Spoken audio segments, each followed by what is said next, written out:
Hello बच्चों। आज हम लोग गाउस की प्रमेय के बारे में अध्ययन करेंगे। तो पहले उसके कुछ परिचय देख लेते हैं, कहाँ कहाँ उपयोगी है, क्या है गाउस की प्रमेय, फिर उसके बाद आते हैं उसके कथन पर।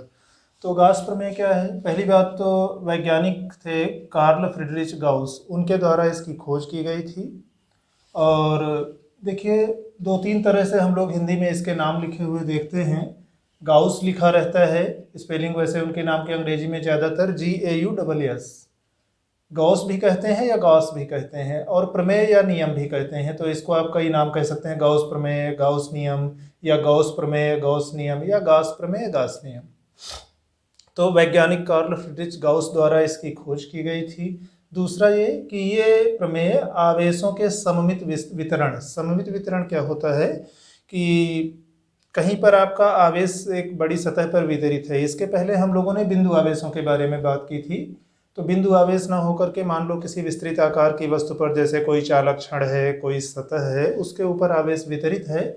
और सममित वितरण का मतलब है कि आप कोई एक रेखा या कोई एक तल ऐसे खींच सकते हो कि आप ये कह सको कि इस तल के दोनों ओर या इस रेखा के दोनों ओर आवेश एक प्रकार से वितरित है। तो सममित वितरण का मतलब जिसमें आपके पास कोई एक रेखा होती है, कोई एक तल हो सकता है जिसके दोनों ओर आप एक प्रकार से आवेश का वितरण कह सकते हो। तो जब कभी आवेशों का सममित वितरण हो तो उस स्थिति में उस पूरी विस्तृत आवेश के कारण कितना विद्युत क्षेत्र उत्पन्न होगा, उसकी गणना करने में हम लोग गॉस की प्रमेय का प्रयोग करते हैं। तो ये उसकी गणना करने के लिए एक सरल और प्रभावशाली युक्ति है।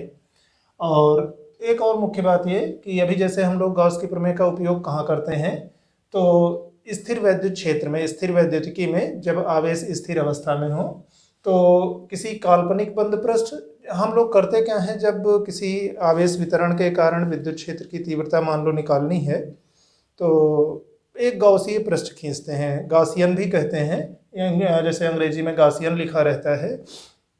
तो आप इसे गॉसीय पृष्ठ, गाउसीय पृष्ठ या गॉसियन पृष्ठ कह सकते हो। गॉसियन पृष्ठ एक बंद पृष्ठ होता है, काल्पनिक होता है। हम अपनी आवश्यकता के हिसाब से इसे खींचते हैं। जैसे जिस स्थान पर हमें जिस प्रकार के आवेश वितरण के कारण और जिस स्थान पर हमें विद्युत क्षेत्र की तीव्रता निकालनी है, उस प्रकार से गॉसियन पृष्ठ का आकार होता है। मान लो एक बिंदु आवेश है, तो बिंदु आवेश से कुछ दूरी पर अगर आपको गॉसियन पृष्ठ खींचना है, अभी जैसे मान लो ये एक आवेश क्यू होता, ये अगर बिंदु आकार का है तो इसके कारण कुछ दूरी पर जहाँ पर आपको गॉसियन पृष्ठ खींचना है, आप एक इस तरह से वृत्त खींचते कि ये वाला बिंदु जहाँ पर आपको ई निकालना है वो आता, और ये आपका आवेश है, इस आवेश की परिधि सतह पर आता। तो यहाँ ये बंद पृष्ठ जिसे हमने काल्पनिक रूप से ई की गणना के लिए खींचा है, ये गॉसियन पृष्ठ है। अच्छा, मान लीजिए एक तार होता, एक तार पर आवेश आवेशित है, तो इसके कारण जो हम गॉसियन पृष्ठ खींचते, मान लो हमको इस बिंदु पर कहीं ई निकालना था इसके कारण, तो इसके लिए जो गॉसियन पृष्ठ खींचेंगे वो बेलनाकार खींचेंगे। तो यहाँ पर ये बंद पृष्ठ गोला, ये गॉसियन पृष्ठ है। यहाँ इस स्थिति में ये बेलन गॉसियन पृष्ठ है। तो गॉसियन पृष्ठ एक काल्पनिक बंद पृष्ठ होता है, और ये इसको हम इसलिए खींचते, इस तरह से खींचते हैं कि इसकी सतह पर विद्युत क्षेत्र की तीव्रता जो उत्पन्न हो रही है या तो शून्य हो या लंबवत हो, और ये उस स्थान पर होता है गॉसियन पृष्ठ की उसकी सतह उस बिंदु पर रहे जहाँ हमें विद्युत क्षेत्र निकालना है आवेश वितरण के कारण या आवेश के कारण। और यह प्रमेय स्थिर वैद्युत क्षेत्र में गॉसियन पृष्ठ और से होकर गुजरने वाले वैद्युत फ्लक्स और उस गॉसियन पृष्ठ की परिसीमा, बाउंड्री के या सतह के अंदर स्थित आवेशों के बारे में बताती है, कि इन दो के बीच में संबंध बताएगी कि कितना आवेश स्थित था और उसके कारण कितना वैद्युत फ्लक्स था जो उस गॉसियन पृष्ठ से होकर गुजर रहा था। इसके बाद हम लोग आते हैं गॉस की प्रमेय के कथन पर। अब हम लोग गॉस की प्रमेय का कथन देखते हैं, प्रकथन, स्टेटमेंट, कि नियम है क्या। तो इसमें यह है, पहले निर्वात या वायु, वैसे निर्वात के लिए है, वायु के भी स्थिति लगभग वैद्युत के मामले में वैसी ही होती है जैसी निर्वात की होती है। तो निर्वात में स्थित किसी बंद पृष्ठ जो गॉसियन पृष्ठ होता है से होकर गुजरने वाले कुल वैद्युत फ्लक्स का मान उस बंद पृष्ठ की परिसीमा या सतह के अंदर स्थित सभी आवेशों के बीजगणितीय योग का 1/ε0 गुना होता है। देखिए, पहली बात तो हमारा पृष्ठ निर्वात में है और बंद पृष्ठ है, और इस बंद पृष्ठ से होकर गुजरने वाला कुल वैद्युत फ्लक्स का मान, कुल का आप ध्यान रखना, पृष्ठ के केवल किसी एक हिस्से को मत कहना, कुल वैद्युत पृष्ठ, कुल वैद्युत फ्लक्स कितना है, वह उस बंद पृष्ठ की परिसीमा के अंदर स्थित सभी आवेशों के, तो यहाँ क्या क्या ध्यान देना है, एक तो पृष्ठ बंद है, दूसरा आवेश जो केवल उसके अंदर स्थित हैं, तो उन सभी आवेशों के बीजगणितीय योग का 1/ε0 गुना होता है। बीजगणितीय योग का मतलब चिन्ह का ध्यान रखना है। अगर धनावेश हैं तो धनावेश जुड़ते चले जाएंगे, जो ऋणावेश होंगे वो माइनस चिन्ह के साथ जोड़े जाएंगे अर्थात घटेंगे। तो तब कुल फ्लक्स का मान यानी फाई, पृष्ठ के अंदर स्थित सभी आवेशों के बीजगणितीय योग यानी सिग्मा क्यू के 1/ε0 गुना यानी 1/ε0 से गुणा कर दीजिए। यहाँ ε0 निर्वात की विद्युतशीलता है, अर्थात फाई बराबर सिग्मा क्यू अपान ε0 या ε0। यहाँ फाई, फिर से एक बार, यहाँ फाई उस बंद पृष्ठ से होकर गुजरने वाला कुल वैद्युत फ्लक्स है, सिग्मा क्यू उस पृष्ठ की परिसीमा बाउंड्री या बंद पृष्ठ की सतह के अंदर स्थित सभी आवेशों का बीजगणितीय योग है, बीजगणितीय का मतलब चिन्ह सहित, और ε0 निर्वात की विद्युतशीलता है। गॉस की प्रमेय को हम लोग समाकल के रूप में, समाकलन यानी इंटीग्रेशन के रूप में देखते हैं। अभी देखिए, हम लोगों ने वैद्युत फ्लक्स की परिभाषा में पढ़ा था शुरुआत में कि अगर हमारे पास कोई छोटा समतल पृष्ठखंड है ds वेक्टर, उस पृष्ठखंड के समीप अगर विद्युत क्षेत्र की तीव्रता कैपिटल E वेक्टर है, तो उस छोटे पृष्ठखंड से होकर गुजरने वाला कुल वैद्युत flux vector E dot ds vector होता था। ये उस पृष्ठखंड से संबंधित छोटा सा वैद्युत फ्लक्स, उसका भाग d फाई है।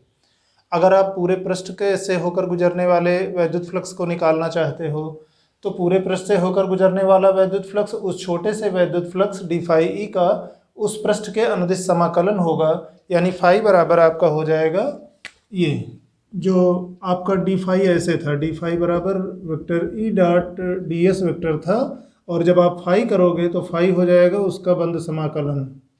तो इसका मतलब वैद्युत फ्लक्स फाई का मान vector E dot D S vector के बंद समाकलन के बराबर होगा, और इसी चीज़ को हमने अभी सिग्मा क्यू अपान ε0 कहा है।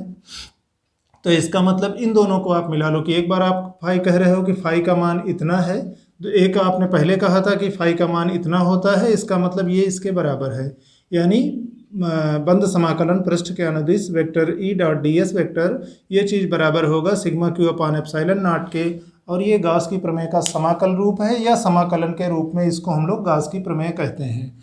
यहाँ पर कैपिटल ई क्या है, यहाँ कैपिटल ई उस गॉसीय पृष्ठ के जो ds छोटा पृष्ठखंड था उससे संबद्ध वैद्युत क्षेत्र की तीव्रता है, और ये जो समाकलन वाला चिन्ह बना है, और ये यहाँ एक बंद वृत्त बना है, और यहाँ यस लिखा है। यस का मतलब सरफेस है, और इस बंद वृत्त का मतलब है कि बंद पृष्ठ के अनुदिश हमने पृष्ठ समाकलन लिया है।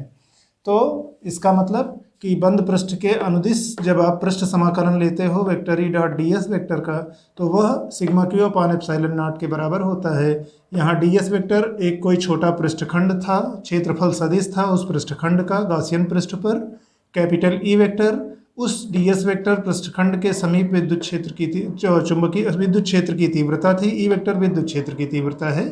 शायद गलती से मैंने एक आध बार डी फाई को चुंबकीय फ्लक्स कहा है, तो ध्यान रखिएगा इस पार्ट में फ्लक्स का मतलब हमारा विद्युत फ्लक्स से है। तो ई वेक्टर उस छोटे डी एस वेक्टर पृष्ठखंड से संबद्ध विद्युत क्षेत्र की तीव्रता है।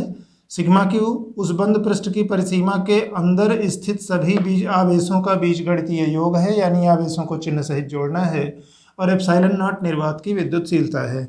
अब हम लोग गॉस के प्रमेय से संबंधित कुछ विशेष बातों पर आते हैं। अच्छा, गॉस के नियम से संबंधित कुछ विशेष बातें और देख लेते हैं। जैसे अभी हम लोगों ने इसके पहले लिखा था कि अगर गॉस मतलब आवेश निर्वात में स्थित है या वायु में है, तो पूरे पृष्ठ से होकर गुजरने वाला फ्लक्स फाई बराबर सिग्मा क्यू अपान ε0, सिग्मा क्यू अपान ε0, जहाँ पर ε0 निर्वात की विद्युतशीलता थी। अभी अगर निर्वात न होकर के कोई माध्यम होता, मान लो उस माध्यम का परावैद्युतांक कैपिटल के है, तो इसके पहले भी हम लोगों ने जब कूलाम का नियम या बिंदु आवेश के कारण उत्पन्न विद्युत क्षेत्र की तीव्रता पढ़ रहे थे, तो ये बात की थी कि इस माध्यम होने पर हम निर्वात की विद्युतशीलता के स्थान पर माध्यम की विद्युतशीलता यानी ε0 के स्थान पर एप्सिलॉन लिख देंगे, या आप कह लो कि ε0 में k से गुणा कर देंगे। तो वैसे यहाँ भी गॉस की प्रमेय में अगर के परावैद्युतांक के माध्यम में ये व्यवस्था स्थित है, यानी गॉसी पृष्ठ के अंदर जहाँ पर आवेश स्थित है उसके चारों ओर के परावैद्युतांक का माध्यम है, तो वैद्युत फ्लक्स फाई बराबर सिग्मा क्यू बटे एप्सिलॉन 0 के, या इसी में अगर एप्सिलॉन उस माध्यम की विद्युतशीलता थी तो एप्सिलॉन 0 के की जगह आप एप्सिलॉन लिख सकते थे। दूसरी बात, यदि सिग्मा क्यू धनात्मक हो, मतलब मान लो दो स्थितियां हो सकती हैं, या तो बंद पृष्ठ के अंदर केवल धनावेश ही स्थित हैं, या अगर धनावेश और ऋणावेश मिलाकर के दोनों प्रकार के आवेश हैं तो भी सिग्मा क्यू यानी सारे आवेशों का बीजगणितीय योग धनात्मक आ रहा है, तो उस स्थिति में फ्लक्स धनात्मक होगा। इस स्थिति में विद्युत फ्लक्स रेखाएं यानी विद्युत क्षेत्र रेखाएं पृष्ठ से बाहर निकल रही होंगी। इसको हम लोग दो तरह से समझ सकते हैं। एक तो मैं जैसे मान लो एक सरल उदाहरण लेते हैं कि एक बिंदु आवेश था, प्लस क्यू आवेश है, बंद गॉसीय पृष्ठ के अंदर स्थित है, और पहले एक किसी छोटे पृष्ठखंड पर देखते हैं कि इस पृष्ठखंड का अगर क्षेत्रफल सदिश ds वेक्टर है तो आप इस सतह से समझ सकते हो कि ds वेक्टर की दिशा इससे लंबवत बाहर की ओर होगी। और अगर धनावेश है तो धनावेश के कारण जो यहाँ उत्पन्न विद्युत क्षेत्र होगा उसकी दिशा भी बाहर की ओर होगी। विद्युत क्षेत्र की दिशा कैसे निकालते थे, यहाँ पर अगर आप छोटा सा धनावेश परीक्षण आवेश रखो तो उस परीक्षण आवेश पर ये धनावेश प्रतिकर्षण बल लगाएगा अपने से दूर की ओर, तो ये कैपिटल ई वेक्टर की दिशा होगी, ये ds वेक्टर की दिशा होगी, दोनों समान दिशा में हैं। या अच्छा, बिंदु फिलहाल इस स्थिति में तो कि जब आप बिंदु आवेश लेते हो और गोलीय सतह लेते हो तो प्रत्येक बिंदु पर एक समान दिशा में होंगी। समान न होकर के अगर न्यून कोण भी बना रही होती तो ई डॉट डी एस यानी E D S cos theta धनात्मक होता। ये फ्लक्स है उस छोटे पृष्ठखंड का, ऐसे सारे अलग अलग छोटे छोटे पृष्ठखंडों का निकाल लो, सब धनात्मक, सबको जोड़ोगे तो टोटल धनात्मक आएगा। यानी अगर पृष्ठ के अंदर केवल धनावेश स्थित हैं या सभी आवेशों का बीजगणितीय योग धनात्मक है सिग्मा क्यू, तो उस पृष्ठ से होकर गुजरने वाला कुल फ्लक्स धनात्मक होगा। और इस स्थिति में विद्युत क्षेत्र रेखाएं, जिन्हें आप विद्युत फ्लक्स रेखाएं भी कह सकते हो, उस पृष्ठ से बाहर की ओर निकल रही होंगी। और इसी का उल्टा अगर ऋणात्मक हो, अभी ऋणात्मक होने पर यहाँ विद्युत क्षेत्र की दिशा क्या होती, आप यहाँ धन परीक्षण आवेश रखते तो ये अपनी ओर आकर्षित करता, तो यहाँ पर ई वेक्टर की दिशा ये होगी, ds वेक्टर बाहर की ओर, दोनों एक दूसरे के विपरीत दिशा में, 180 अंश का कोण, cos 180 अंश का मान 1, तो यहाँ से जो आप d फाई ई निकालते, मान लो इस छोटे पृष्ठखंड के लिए ये d फाई ई है, तो ये d फाई कितना होता हमारा EDS माइनस EDS, यानी ऋणावेश के कारण ऋणात्मक फ्लक्स। और एक कभी कभी सवाल आ जाता है कुछ सवालों में, जैसे वैद्युत फ्लक्स घनत्व पूछ लिया गया, तो आपको ध्यान रहे कि वैद्युत फ्लक्स घनत्व का मतलब एकांक क्षेत्रफल से संबद्ध वैद्युत फ्लक्स को हम लोग वैद्युत फ्लक्स घनत्व कहते हैं। मान लो कैपिटल ए वेक्टर पूरा क्षेत्रफल है, पृष्ठीय क्षेत्रफल है उस गॉसीय पृष्ठ का, बंद पृष्ठ का, कैपिटल ए कुल क्षेत्रफल है, फाई उससे होकर गुजरने वाला कुल वैद्युत फ्लक्स है, तो फाई बटे ए को हम लोग वैद्युत फ्लक्स घनत्व कहते हैं। या इसी में कह लो कि जब ए बराबर 1 तो फाई बराबर वैद्युत फ्लक्स घनत्व। इसके अलावा दो तीन बातें और हैं, ऐसे ही सुन लेते हैं उनको। एक तो ये कि जैसे हम लोगों ने जब नियम का कथन लिखा था तो भी उसमें शुरुआत में ये कहा था कि केवल पृष्ठ के अंदर स्थित आवेश ही योगदान देंगे वैद्युत फ्लक्स, कुल वैद्युत फ्लक्स की गणना में। अच्छा, कोई आवेश अगर गॉसियन पृष्ठ के बाहर स्थित है तो उसका क्या होगा? ऐसा नहीं है कि उसके कारण छोटे, कुल योगदान तो पूरे पृष्ठ पर शून्य होगा, पर अगर आप एक छोटा पृष्ठखंड लेते हो तो वहाँ पर पृष्ठ के बाहर स्थित आवेश के कारण भी कुछ फ्लक्स हो सकता है। अब इतना ही है कि जहाँ से विद्युत क्षेत्र रेखाएं पृष्ठ में प्रवेश कर रही होंगी वहाँ हम लोग फ्लक्स ऋणात्मक लेंगे, जहाँ से फ्लक्स रेखाएं यानी विद्युत क्षेत्र रेखाएं पृष्ठ से बाहर निकल रही होंगी वहाँ पर हम लोग फ्लक्स धनात्मक लेंगे। और गॉसीय पृष्ठ के बाहर स्थित आवेश के कारण पूरे पृष्ठ से संबद्ध जो वैद्युत फ्लक्स है उसमें कोई योगदान नहीं होगा, वो तो शून्य होगा पृष्ठ के बाहर स्थित आवेश के कारण। लेकिन पूरा पृष्ठ न कह करके अगर आप पृष्ठखंड कहते हो तो उसमें किसी एक हिस्से में परिणामी कुछ हो सकता है बाहर स्थित आवेश के कारण भी। तो एक ये बात ध्यान रखेंगे कि बाहर स्थित आवेश के कारण कुल पृष्ठ से होकर गुजरने वाले फ्लक्स में तो कोई योगदान नहीं होता है, लेकिन आप पृष्ठखंड का किसी देखते हैं तो वो हो सकता है धनात्मक भी हो सकता है, किसी दूसरी जगह पर ऋणात्मक भी हो सकता है। कुल वाले में सब एक दूसरे को निरस्त कर देते हैं। और दूसरी बात एक और ये कि जैसे सवाल हम लोग अभी देखेंगे आगे कि एक समान विद्युत क्षेत्र में अगर कोई बंद पृष्ठ स्थित हो और उस पृष्ठ के अंदर कोई आवेश न स्थित हो तो उस पूरे पृष्ठ से होकर गुजरने वाला कुल वैद्युत फ्लक्स शून्य होगा। फिर से एक बार रिपीट कर दें, हमारे पास एक कोई बंद पृष्ठ है, उस बंद पृष्ठ की परिसीमा के अंदर कोई आवेश स्थित नहीं है और उस स्थिति में उस सतह से होकर गुजरने वाला जो कुल वैद्युत फ्लक्स है वो शून्य होगा अगर क्षेत्र की तीव्रता एक समान है और पृष्ठ के अंदर कोई आवेश स्थित नहीं है। हम लोग अब गासीय पृष्ठ पर कुछ प्रश्न हल करने की कोशिश करते हैं। एक प्रश्न देखते हैं। 5 आवेशित प्लास्टिक के टुकड़े हैं और एक अनावेशित तांबे का सिक्का वो चित्र के अनुसार रखे गए हैं। चित्र बना हुआ है, तभी देख लेंगे। गॉसीय पृष्ठ यस, ये जो बंद वाला पृष्ठ है यस है, से निर्गत कुल वैद्युत फ्लक्स की गणना करना है और दिया हुआ है आवेशों के मान। जैसे Q1 और Q4 के मान बराबर हैं। Q1 ये अंदर स्थित है और Q4 बाहर स्थित है। इनके मान दिए हैं, ये दोनों 4 नैनो कूलाम हैं। Q2 और Q5 के मान बराबर हैं। Q2 अंदर स्थित है, Q5 बाहर स्थित है और ये दोनों -6 नैनो कूलाम हैं। और Q3 ये भी पृष्ठ के अंदर स्थित है और इसका मान -4 नैनो कूलाम है। और एक तांबे का सिक्का है, ये पृष्ठ के अंदर स्थित है। देखो ध्यान ये देना है कि जब इस बंद पृष्ठ से यस से होकर हम लोग गुजरने वाला कुल वैद्युत फ्लक्स निकाल रहे हैं तो हमें केवल पृष्ठ की परिसीमा के अंदर, उसकी बाउंड्री या सतह के अंदर स्थित आवेशों के ही बारे में ध्यान देना है। बाहर स्थित आवेशों का कुल वैद्युत फ्लक्स में कोई योगदान नहीं होगा। तो अभी जैसे देखो Q5 और Q4 ये 2 आवेश बाहर स्थित हैं पृष्ठ के, तो इनका कुल योगदान शून्य होगा। इनको हम ना मान लें, समझ लो ये नहीं भी उपस्थित होते तो भी कुल वैद्युत फ्लक्स वही रहता है जो इनके रहने पर है।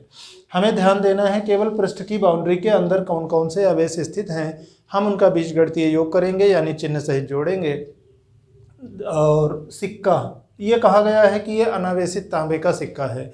अनावेशित का मतलब उस पर परिणामी आवेश की मात्रा शून्य है, यानी उसका Q0 रखेंगे। तो 4 चीज़ों का जोड़ना है हमें, Q1, Q2 और Q3 ये 3 आवेश और ये एक चौथा सिक्का जिस पर कोई आवेश नहीं है। अब हम लोग इनके मान रख लेते हैं, जोड़ लेते हैं कि पृष्ठ की परिसीमा के अंदर जो सभी आवेश स्थित हैं उनका बीजगणितीय योग यानी सिग्मा Q। अब इसमें हमारा खाली Q1, Q2, Q3 और सिक्का, ये 4 चीज़ें जुड़ेंगी। Q1, Q2, Q3 के जो मान दिए, Q1 का मान 4 नैनो कूलाम दिया है और Q2 का मान -6 नैनो कूलाम दिया है, Q3 का मान -4 नैनो कूलाम दिया है। ये तीनों नैनो कूलाम था तो हमने पहले आंकिक मान ब्रैकेट में लिख लिए थे, नैनो कूलाम बाहर लिख लिया था कि इन सभी का जो भी जोड़ आएगा उसका भी मात्रक नैनो कूलाम होगा। और सिक्के पर आवेश शून्य है, ठीक लिख लिया। 4 और -4 कैंसिल आउट, टोटल बचा -6 नैनो कूलाम, ये हमारा सिग्मा क्यू है। यानी सिग्मा क्यू का मान -6 × 10⁻⁹ कूलाम। नैनो का मतलब 10⁻⁹। गॉस की प्रमेय पर आ जाइए। अब हमको सिग्मा क्यू मिल गया है तो गॉस की प्रमेय पर आ जाते हैं। और ध्यान दीजिए यहाँ कहीं माध्यम के बारे में प्रश्न में कुछ नहीं कहा गया है। जब कुछ ना कहा गया हो तो हम निर्वात मान के चलेंगे, अदरवाइज माध्यम होता तो उसका परावैद्युतांक देना चाहिए था, नहीं दिए तो निर्वात है। तो पृष्ठ से होकर गुजरने वाला कुल फ्लक्स कैपिटल एस पृष्ठ से यानी फाई वो sigma Q upon epsilon not हो जाएगा। सिग्मा क्यू हमारा -6 नैनो कूलाम आया था तो -6 × 10⁻⁹ कूलाम। और एप्सिलॉन नॉट का मान लगभग निर्वात की विद्युतशीलता लगभग 8.85 × 10⁻12 कूलाम होता है मात्रक इस आवेश का, और इसका मात्रक कूलाम स्क्वायर बटे न्यूटन मीटर स्क्वायर। सरल कर लिए और लास्ट में हमारा इतना आ जाएगा उत्तर, 678 न्यूटन मीटर स्क्वायर बटे कूलाम। अभी इसको सरल करने में क्या है, हमने अलग से रफ में कर लिया था। आप इसको 10⁻12 को ऊपर लेके जाएंगे, +12 हो जाएगा यानी 10⁻3 बचेगा, -9 और +12 का। तो 6 × 10⁻3 बटे 8.85, अब ऊपर 6000 बटे 8.85 आप भाग दे देते, इतना आता। शेष बाद में।